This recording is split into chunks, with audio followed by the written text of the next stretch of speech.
Thank you very much again. मैं आप लोगों से ऐसा कुछ नहीं कह सकता जो आप पहले से नहीं जानते।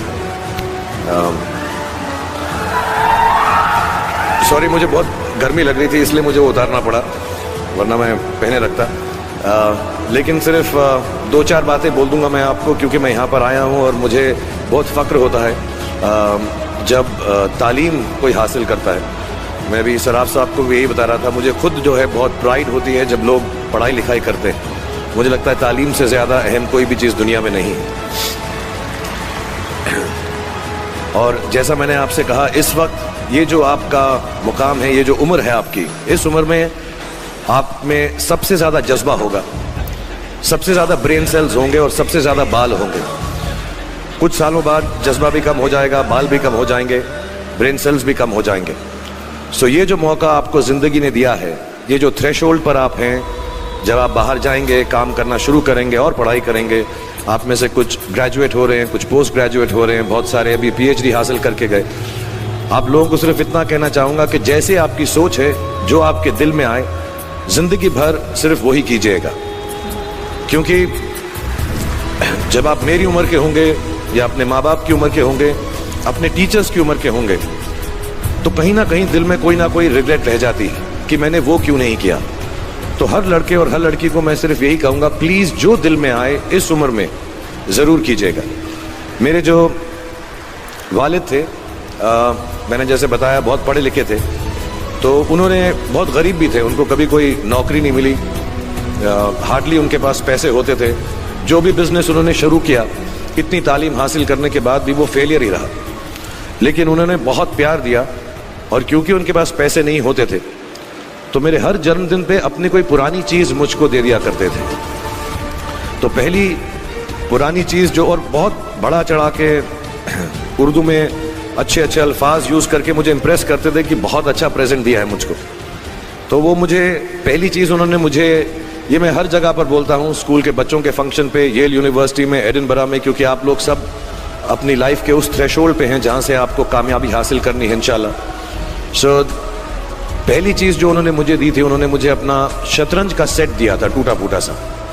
वो शतरंज हर रोज़ खेलते थे। हनुमान मंदिर के जो हेड प्रीस्ट थे, पंडित थे, उनके साथ रात को जाके मेरे वालिद जो हैं शतरंज खेलते थे। और उन्होंने मुझे कहा कि शतरंज से आप ज़िंदगी के बारे में बहुत कुछ चीज़ें सीख सकते हैं। पहली ये कि कोऑपरेशन और साथ मिलजुल कर काम कैसे करना है। दूसरी ये कि ज़िंदगी में आगे बढ़ने के लिए कभी कभी पीछे भी हटना पड़ता है। तीसरी ये कि जो छोटे लोग होते हैं, जो आप समझते हैं, कई लोग ऐसी बात मानते हैं, जो पॉन्स होते हैं, जो प्यादे होते हैं, उनकी सबसे ज़्यादा इज्जत करना ज़िंदगी के अंदर। कोई भी इंसान छोटा नहीं होता, हमेशा हमेशा ज़िंदगी में काम आता है। और कामयाबी हासिल करने के लिए आखिरी बात शतरंज ये सिखाती है हमको कि कभी कभी जिस चीज़ से सबसे ज़्यादा लगाव होता है, जैसे रानी से अमूमन हो जाता है, कभी कभी उसे भी सैक्रिफाइस करना पड़ता है आगे बढ़ने के लिए।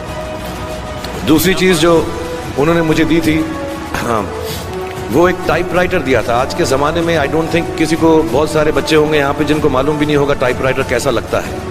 अब सब कंप्यूटर पे काम करते हैं। तो टाइपराइटर के ऊपर जब आदमी लिखता है और अगर गलत लिखता है तो उसको मिटाने में बहुत तकलीफ होती है। So you have to be very diligent, बहुत ध्यान से लिखना पड़ता है। हम गलती नहीं कर सकते। और टाइपेक्स यूज़ करते थे टाइप को निकालने के लिए, कभी उंगली फंस जाती थी उसकी कीज़ के बीच में, मगर बहुत मेहनत से, बहुत डिलिजेंस से काम करना पड़ता था। तो जब मैं उस पर टाइपिंग सीखा स्कूल में कॉमर्स करते वक्त, so the only thing I realise is that practice makes you perfect. तो जो भी काम आप जिंदगी में करें, उसको डिलिजेंस से करें। ऐसा करें कि कोई गलती ना हो, अपना पूरा दिमाग लगा कर करें, सोच समझ कर करें। ऐसे करें कि ये काम जिंदगी में आपका पहला काम है और इसके बाद आपको मौका नहीं मिलेगा, और शायद ये काम आपका जिंदगी का आखिरी काम है, इसके बाद फिर मौका नहीं मिलेगा। So do it with that kind of diligence. तीसरी चीज़ उन्होंने मुझे कैमरा दी थी, क्योंकि बहुत गरीब थे, वो कैमरा चलता नहीं था बिल्कुल भी।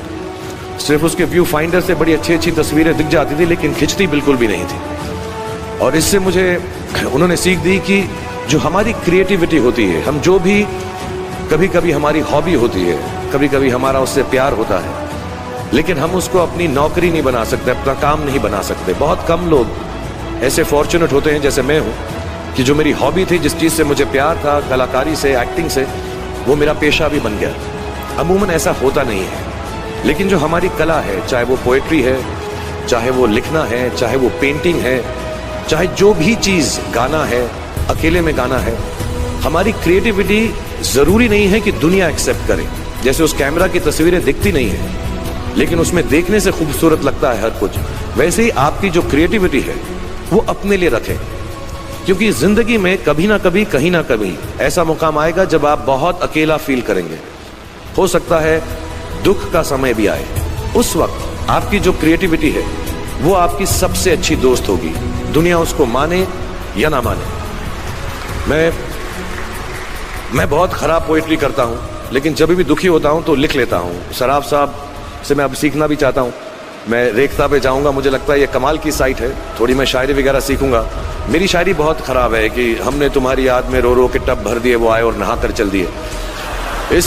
इस लेवल की पोइट्री है। लेकिन जब दुख होता है, ये भी बैठकर जब लिखता हूँ तो बहुत दिल को शांति मिलती है। आखिरी चीज़ मेरे वालिद ने मुझे दी थी, वो तो मैं जल्दी से बताता हूँ। एक, उन्होंने मुझे कहा, एक सेंस ऑफ ह्यूमर हमेशा रखना जिंदगी में, हंसते हमेशा रहना, एक चाइल्ड लाइक इनोसेंस जरूर रखना। जैसे एक छोटे बच्चे की जो एक इनोसेंस होती है, जो उसका दुनिया की तरफ जो नज़रिया होता है बड़ा इनोसेंट सा होता है, उसमें कोई खामी नहीं होती, गलती नहीं होती, अभी दुनियावी बातें नहीं आई होती, तो वैसे ही रखना। कई बार बचपन में मैंने जब बदतमीजी की या कोई गलत काम किया तो उन्होंने सेंस ऑफ ह्यूमर से मुझे बचाया। और जिंदगी भर अगर आप अपने ऊपर, अपने हाल पे, दुनिया पे, क्योंकि लोग आपसे हर कोई बात कहेंगे, अच्छी बात भी कहेंगे, बुरी बात भी कहेंगे, क्योंकि लोगों का काम है कहना। अगर आप उसको एक सेंस ऑफ ह्यूमर से देख सकेंगे तो जिंदगी जो है बहुत बेहतर रहेगी। And last not the least, what my father gave me, what my mother gave me and what your parents have given you, आपके जो पेरेंट्स हैं, जो आपको दिया है, वो सबसे बड़ी गिफ्ट है, गिफ्ट ऑफ लाइफ। जिंदगी की जो जिंदगी एक खुद ही सबसे बड़ा तोहफा है हमारी जिंदगी, और उसको वैसे ही ट्रीट कीजिए।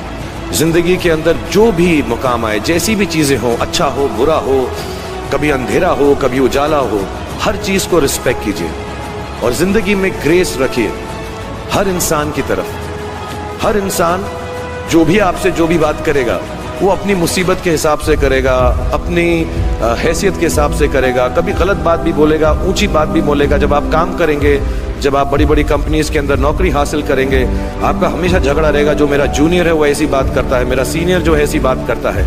लेकिन सब जो हैं जिंदगी से जूझ रहे हैं, इस जिंदगी में कुछ बनने की कोशिश कर रहे हैं। सो वो ग्रेस जो है, वो लीवे जो है, हर किसी को दीजिएगा, जो आपके साथी हैं, जो आपके साथ साथ काम कर रहे हैं, जो आपका साथ काम नहीं भी कर रहे और जो आपका साथ नहीं भी दे रहे। ग्रेस से बड़ी चीज आप जिंदगी को वापस नहीं लौटा सकते। ये 4-5 चीजें याद रखिएगा। याद रखिएगा, नहीं रहे तो कोई बात नहीं। आप लोग बहुत कुछ अभी इस जगह पर इल्म हासिल कर चुके हैं, और मुझे उम्मीद है और मुझे यकीन कि आप जो भी करेंगे जिंदगी में बहुत कामयाब होंगे। थैंक यू वेरी मच, बहुत बहुत शुक्रिया।